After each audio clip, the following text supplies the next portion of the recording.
Hello, ladies and gentlemen, and welcome back to the Cosplay Live Chit Chat Show. I am joined by... Oh, sorry, it's me. I can't see it. No, it's stuttered. Sorry. Chief Collective. And I'm also joined by... Dewnor Cosplay. It's really difficult because it's mirrored for me, so I love doing it. I was confused. It was mirrored on mine. I got more confused. So we are going to go into our cosplay segment. We've had a lovely performance segment, which has been absolutely fantastic. But we're going to ask you guys some general cosplay questions now. Are you hyped for the questions? Yeah, I'm hyped for questions. Woo!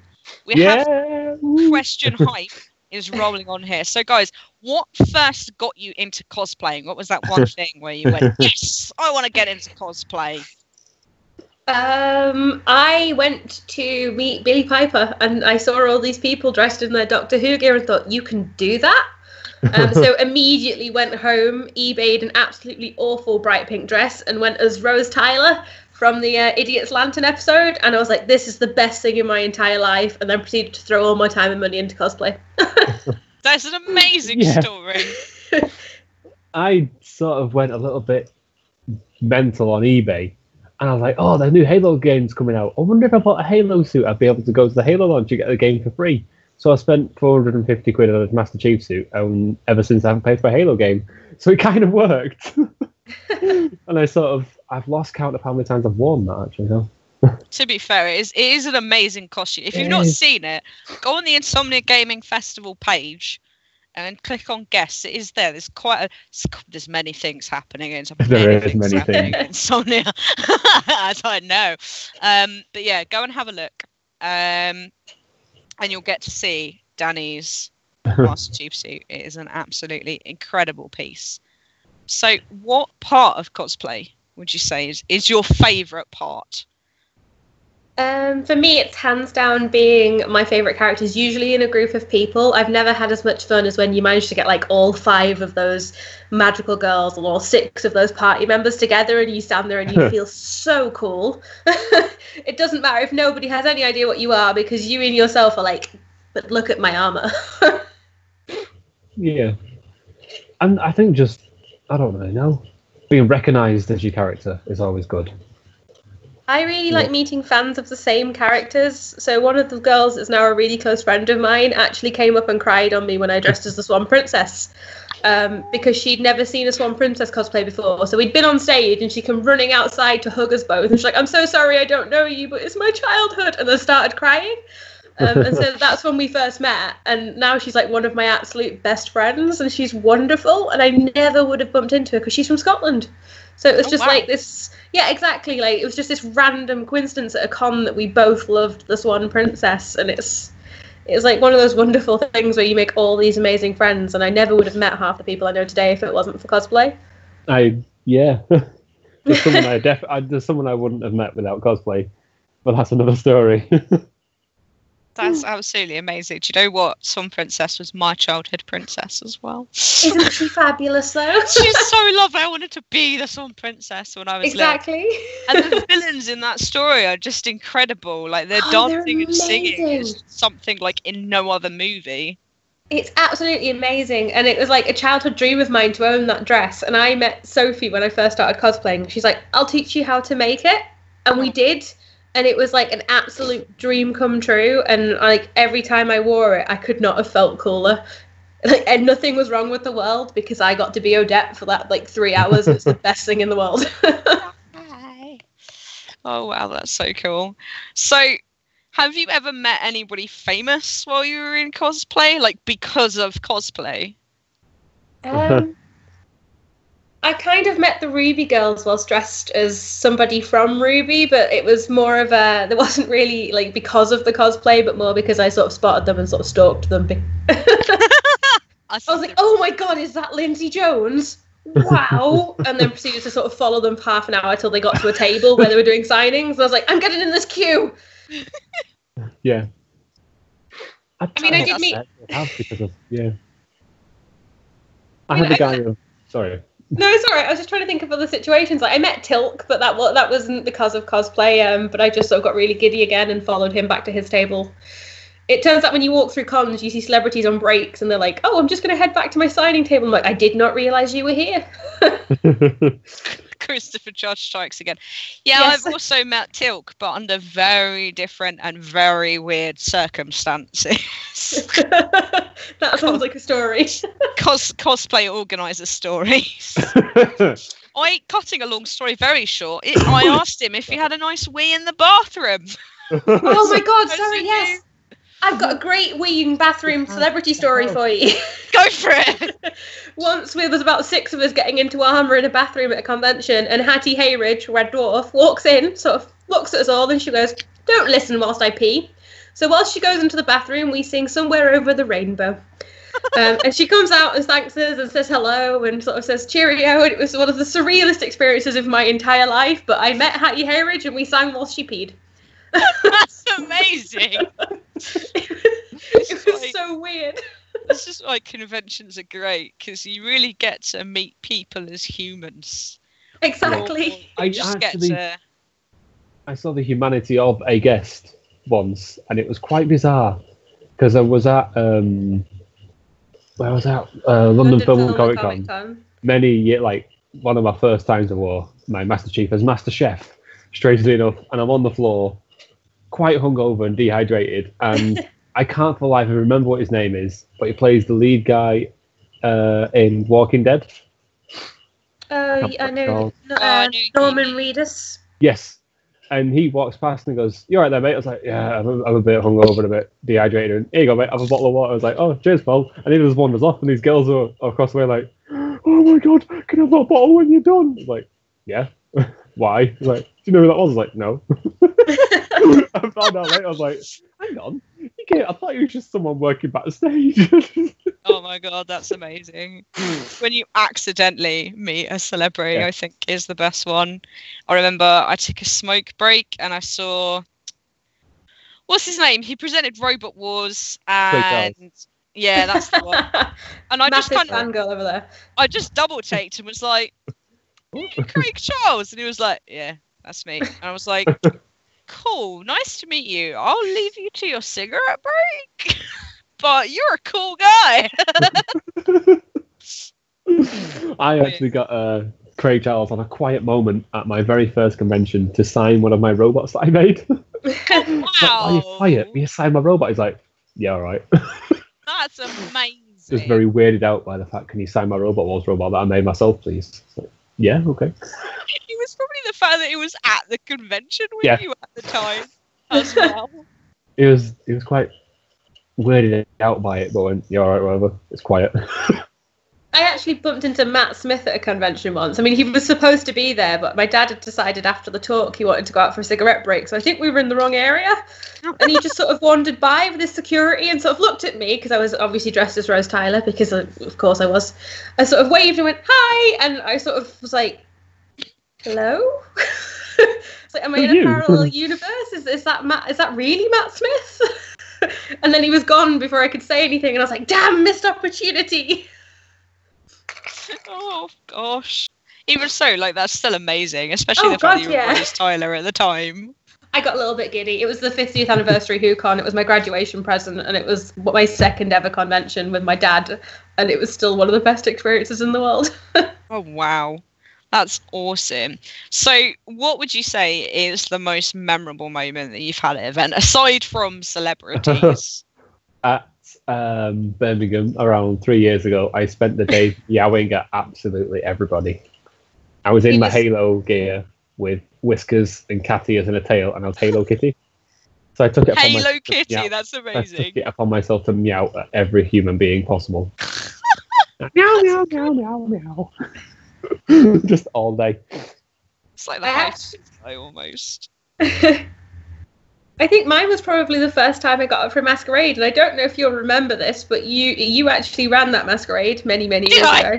Oh, yes, it was at Cardiff, and I won't say you bullied me into it, because it was actually the girl I was with that I just met that day that bullied me into it. But you were very suggestive that we should all get on stage in a very friendly manner. But I was absolutely terrified. Like, I couldn't remember my own name when I got up there, but then when I got off I was like, holy crap, that's so cool. and then came back the next day. That's amazing. Do you know what? The amount of guests and people that have walked up to me now and have gone, Jess, did you know that yours was my first? And I'm like, what do you mean you're first?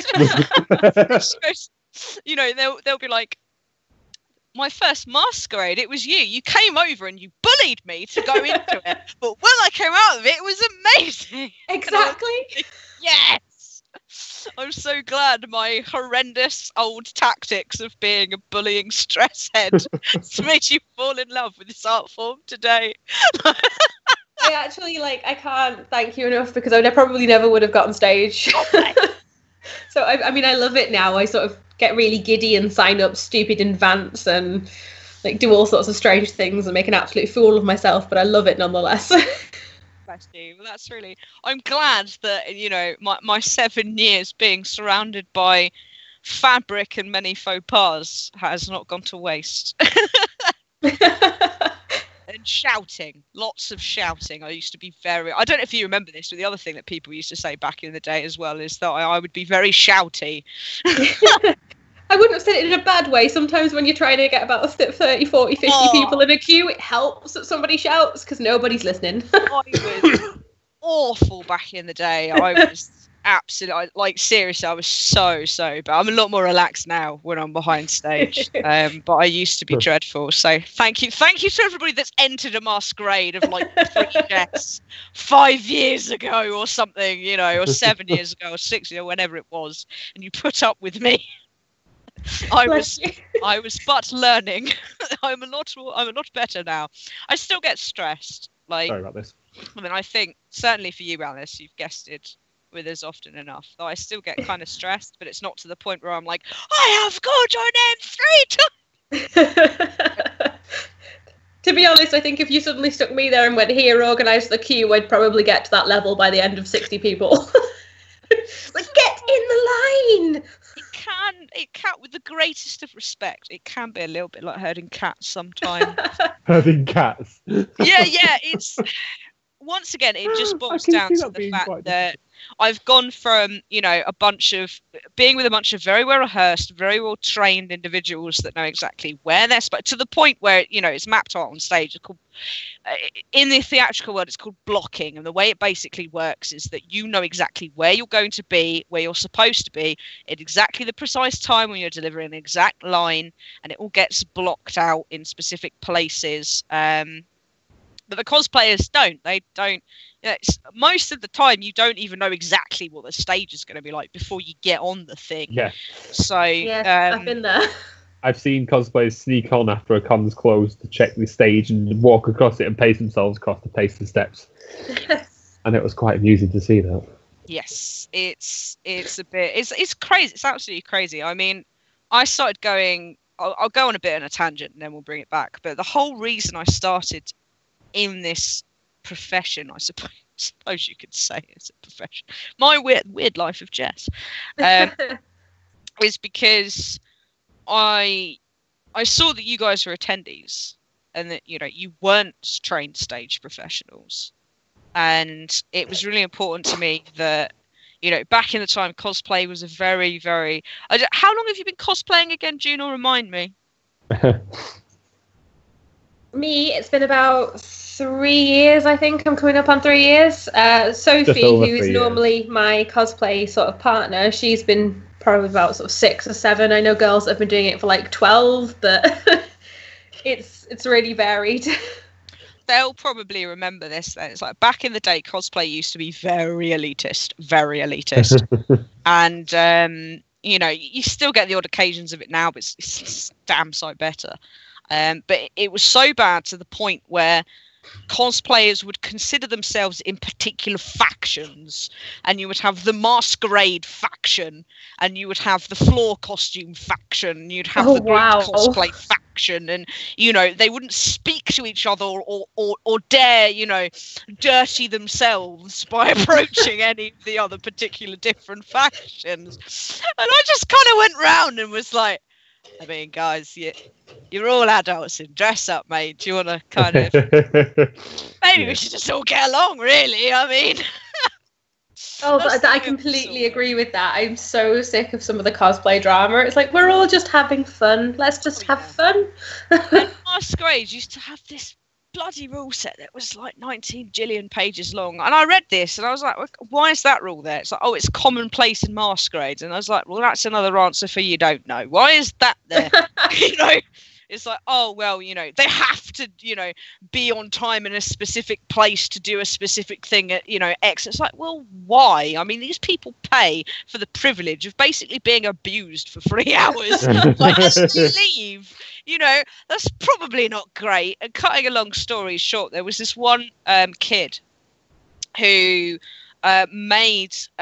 completely made their costume, because back in the day you could only enter the Masquerade if your costume was like completely handmade, checked by, you know, a zillion judges. Pre-judging would take like 2-3 hours of your life away. Absolutely bonkers. And his bow broke, so he was immediately disqualified from the competition. Oh. So me, being a cocky little, you know, 16, 17, 18, or however old I was, I don't even remember these days, picked up his bow, fixed it, walked over to the then stage team and went, right, this kid's going to the Masquerade. And the whole stage team, their jaws just dropped. Because all of a sudden they've got this, you know, tiny little 5'4", you know, still pretty chunky girl, you know, just walking up to them and being like, right, this is the way it's going to be. And, yeah. After that, I thought, do you know what?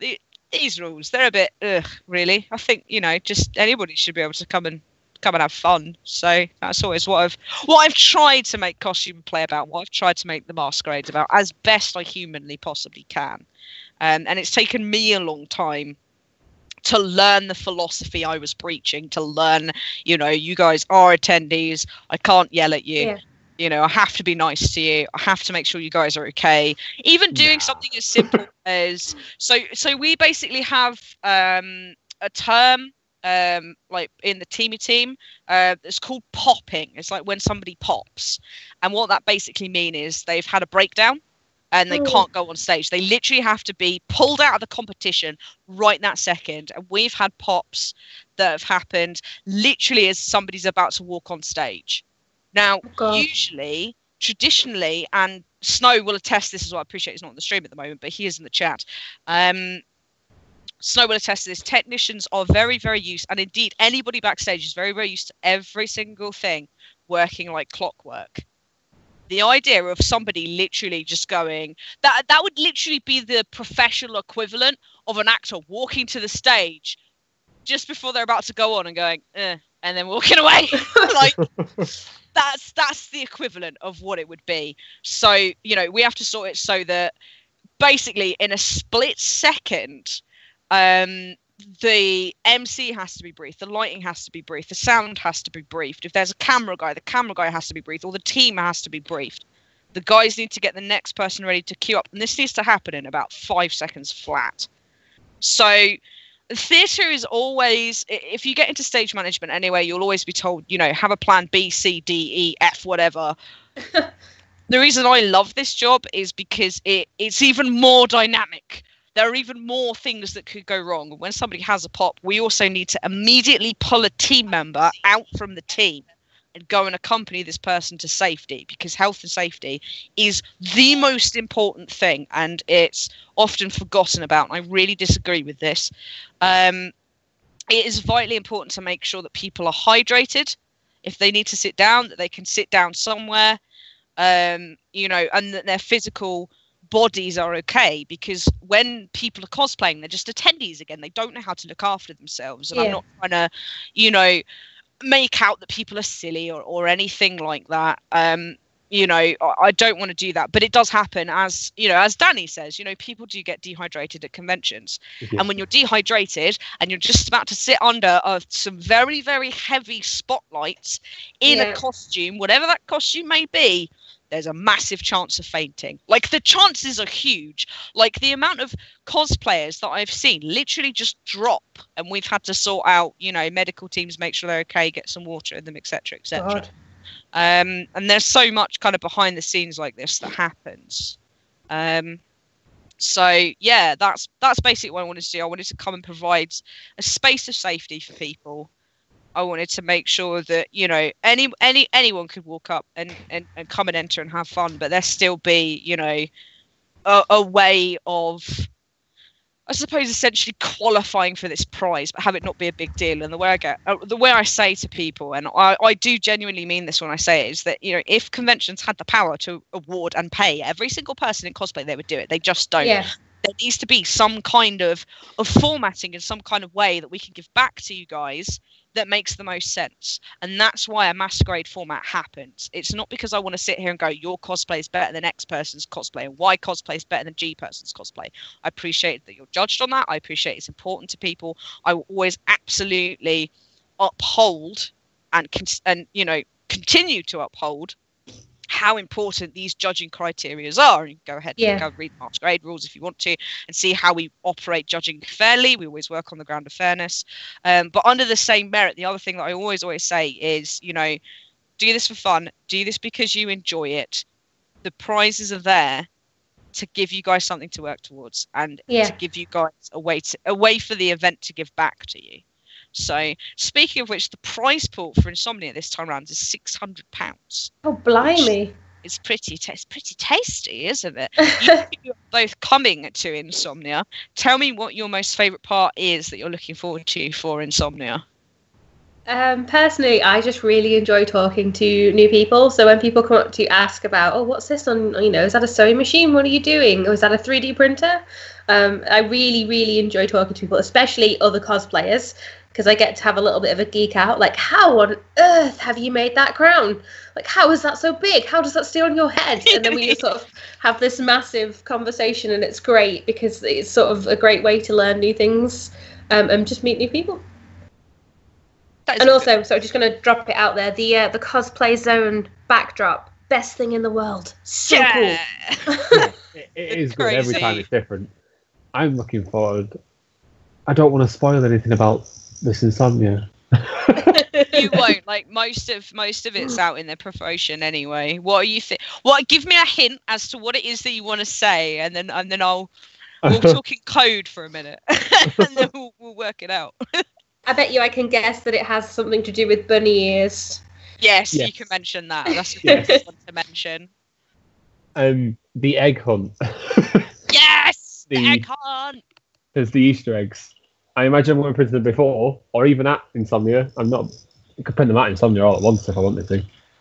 But they'll be printed and then hidden on the Sunday evening and then found on Monday. And I'm looking forward to seeing people actually hunting for eggs, because the last time I saw an Easter egg hunt was when I was about 9. Yeah, I love Easter egg hunts because they're great fun. I might have to adopt somebody else to help them, so it's not cheating. Yeah, it's going to be really great. We have an Easter egg hunt planned. We have so much planned. We do, But I'm also looking forward to the Easter egg hunt. I think it's going to go down.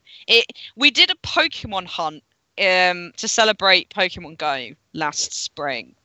So I'm hoping that the Easter egg hunt goes just as well as the Pokemon hunt, because you've got about 30 kids hunting around for tiny little Pokemon around a stand that's like, I think, are we still the biggest cosplay stand, place, zone area in the UK? I think we still are.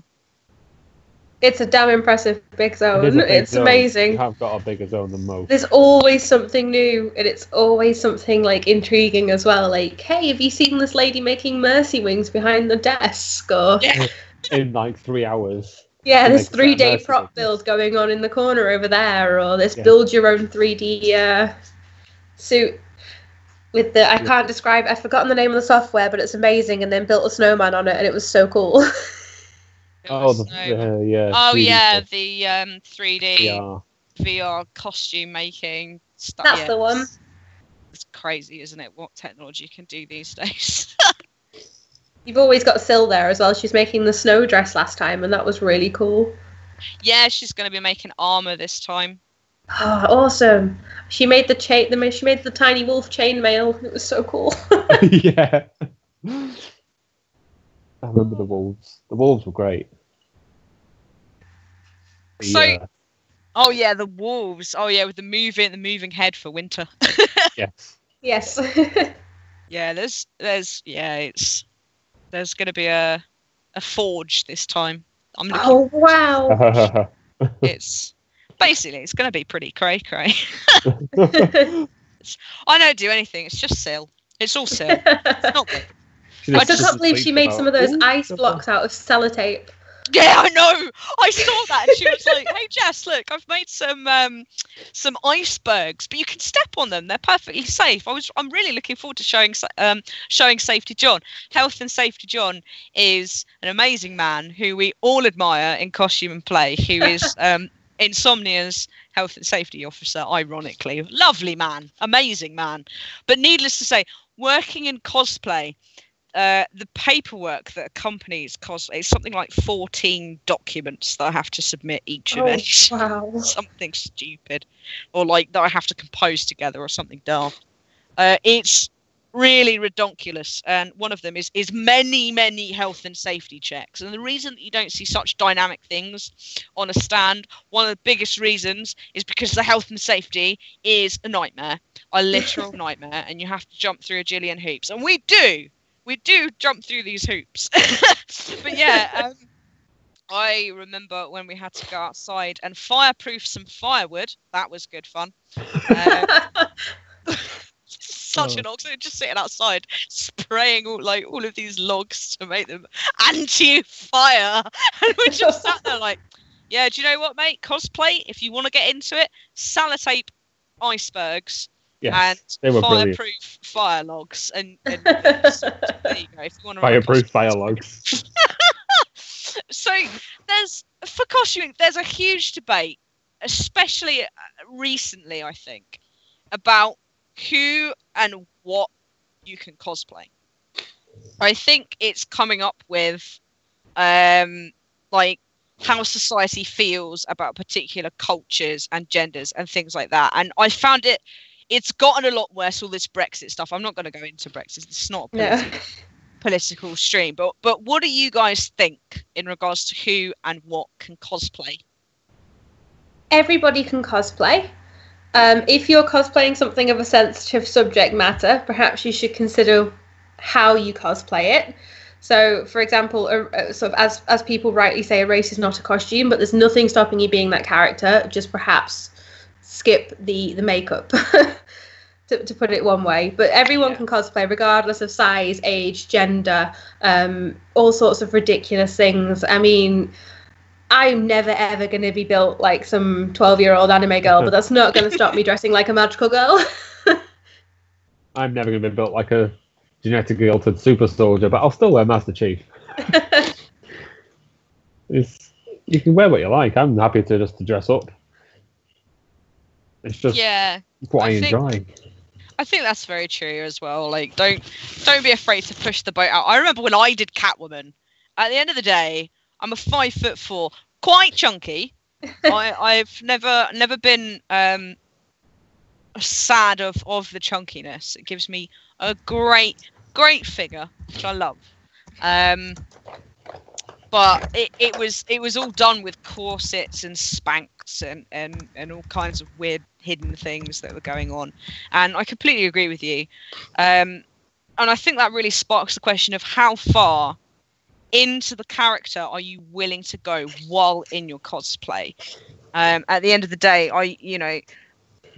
do you find times where when you're on the floor, you're acting in your character? Obviously, Danny, you've covered that one a little bit because you were mentioning about meowing as Halo Kitty, which is so amazing. I really want to see a picture after this stream of you as Halo Kitty, because that sounds incredible.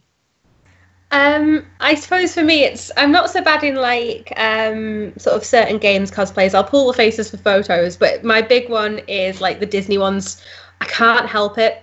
I know I'm not a princess. I know I don't actually live in a castle and I haven't got a talking like dragon, dog, cat, horse, whatever, but that's not going to stop me swanning around and waving at all the children that smile at me and sort of being a proper ridiculous human being. And I look back and I think, what is this accent you're putting on? You're not American. But I can't help myself.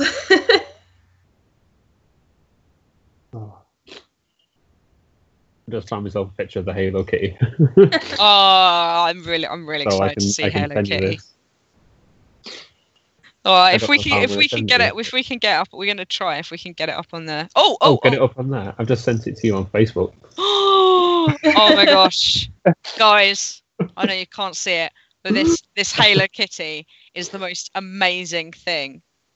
Yeah, that's true actually. So Snow's just mentioned that I was Hello Kitty at some point. I was Hello Kitty at some point. That was a very warm day. I don't know how to have done it on Facebook. Copy the link. We're gonna see if we can get this picture up for you on the stream so that you can have a look at Danny's Halo Kitty.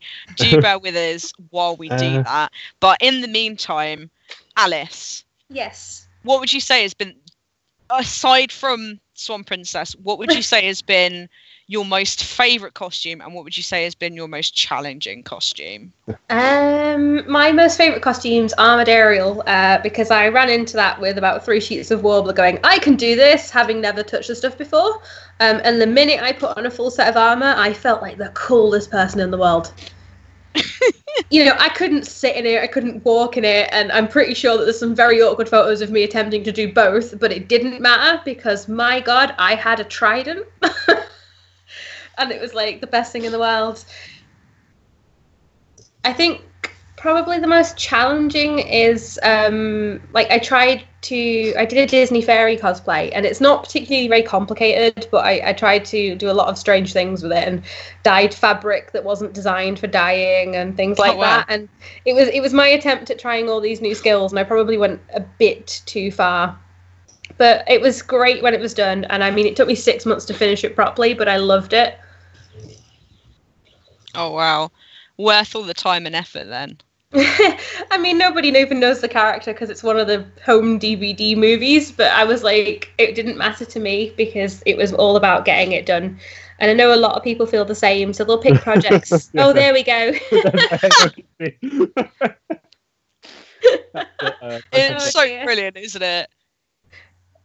I actually met him in that. Yeah. Is that how you two met? That's quite a story, isn't it? What made you look at this Halo Kitty and go, yep, that's the one I want to share a house with? See my face, so you know. I didn't. I'm pretty sure I was like, I'm not sure I'm accepting that friend's request. He just stood there and meowed. Oh my God, yeah, Mel was laughing as well. I used to do what should have been a half-an-hour journey in about 12 minutes, if that. And you still miss your train back, and then from that point we're forever friends, and now you're stuck with me because I never moved to Oldham, and then I never left. It was quite a.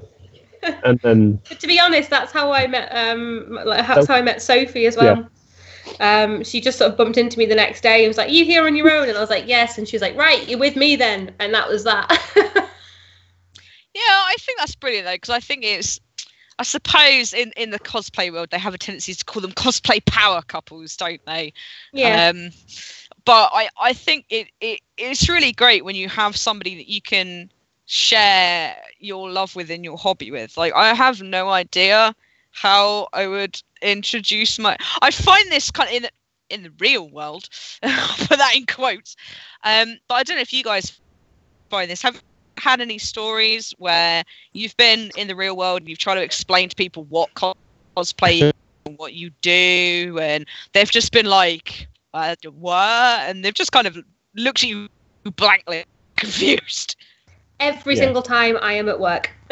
Cool. So they're like, "What did you do this weekend?" I'm like, "Oh, well, I was dressed as Princess Anna," and then I sort of wander around a bit in my my like Halo armor, and they're like, "You did what?" And I'm like, "Oh, right, okay, yeah.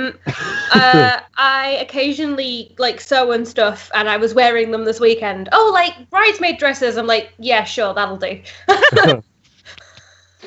I'm like, I can't. It just sort of, they get really confused, and then I have the constant argument of like, "That's not you," and I'm like, "It is me." "No, it's not." I'm like, "No, really, it's me."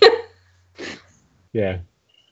I mean, I've started a new job 2 weeks ago, and still trying to explain to them that I dress up in costume as my favourite characters is still difficult to explain to them because they just don't get it, because they go home and they have a brew and they watch telly and then they go to bed and come to work and that's it.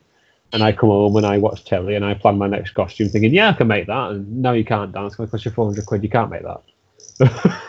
You'll play a game on your Xbox and go, yeah, I want to make that. Oh, I want to make that. I want to make that. I want to make that. No, you can't. Cosplay has actually ruined new fandoms for me because I can't watch anything without picking the one I'd claim in a group. She had a spreadsheet. I do actually have a cosplay planning spreadsheet for my entire year's worth of cosplay. It's how I keep sort of on track as such. And that's changed 6 times in the last month. It changes more often than that, but I won't admit it. Oh, yeah. Oh, wow. So I just had Mel post in chat. I work as an admin for a security company, and today we had one of the event organisers who I know email in for a quote. Oh, yeah, the T spreadsheet. Yeah, I will come on to that. So that's an interesting one. But yeah, I completely agree with you. I think it's such a difficult thing to kind of try and combat. Like, when I talk to people in the real world about what I do as a job, I'm like, I am an event services provider. I provide events with services, and I have managerial experiences providing services to events. I'm not going to tell you what these services are or what events they are, but it's really good. Because I've tried speaking about what cosplay is, including to my mum. God bless her. I'm not religious. I don't know why I said that, but if you are religious, it's totally cool. But anyway, you know, and she just doesn't understand. I love my mum, but do you guys find that, like, when you're talking to maybe even close family, your parents or something like that, are your parents cool with you cosplaying? Or my mum, you go first. When I first started, I bought my Halo suit, and it turned up, and my dad actually rang the guy up on eBay and went, look, I'll let him have it for this much, don't say for that, and help that lot. And Mum didn't know until it turned up, and she went, well, at least it's not drugs. Jesus. I was like, well, thanks, Mum. Nice to know you support me. That's an amazing story.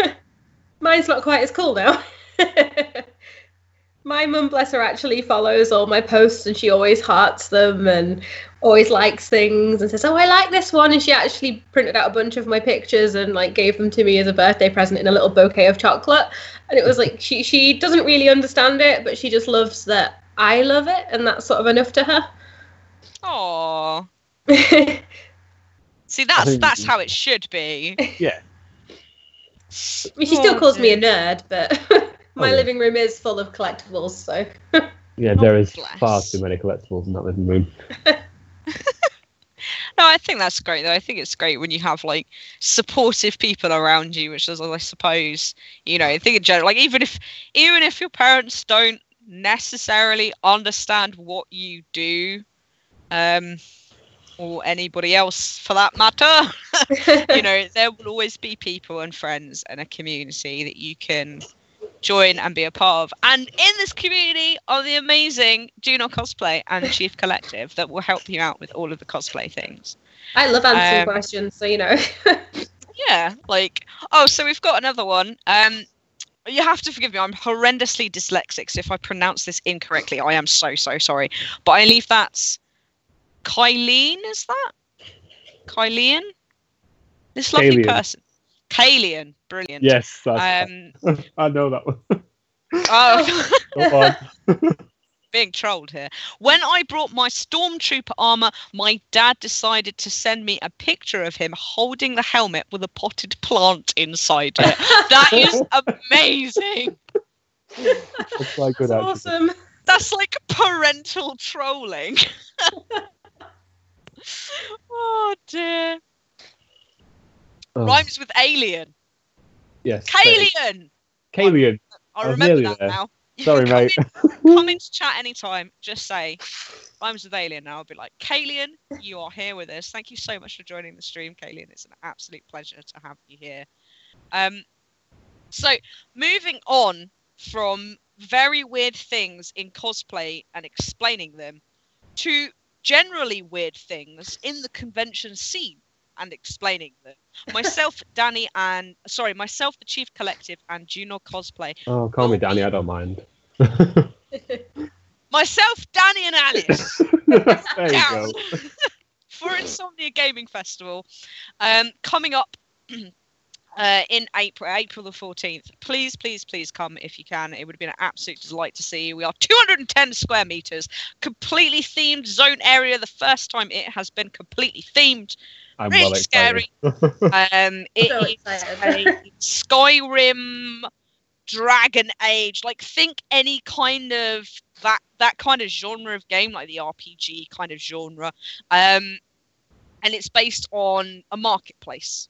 And that's what it's based on. So there's going to be like canopies, and we're going to have a sakura tree, and we're going to have a forge and like a blacksmithing area.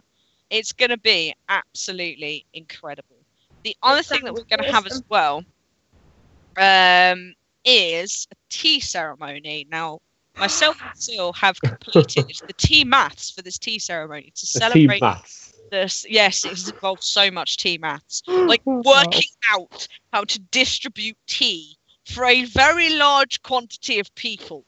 Takes a maths. President, no other maths you have ever seen before. The spreadsheet is a beauty to behold. I'll send it to you if you want to have this stream. Probably be something you'd like to see, including quantities and temperature of heating. But this is beside the point. It sounds amazing. Tea math. We called it tea maths.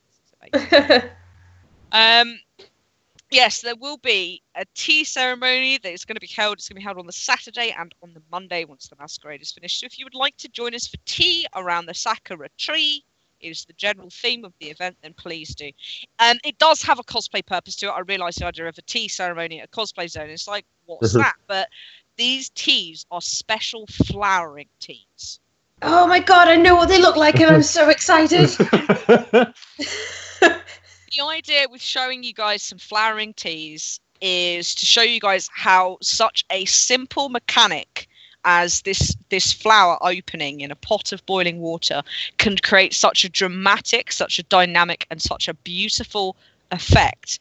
I hope it will inspire you guys to go away and to look at your cosplay performances, going back to what we were saying previously, and take something that is so beautifully simple and yet really effective and will really capture the moment, capture the character, capture what it is that you're trying to portray, the moment that you're putting across to the audience.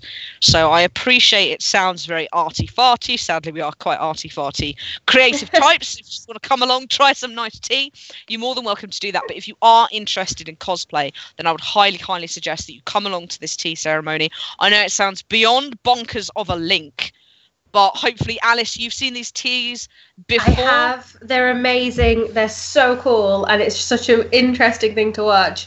And it's like, yeah, you should definitely come along to see that because it's going to be so cool.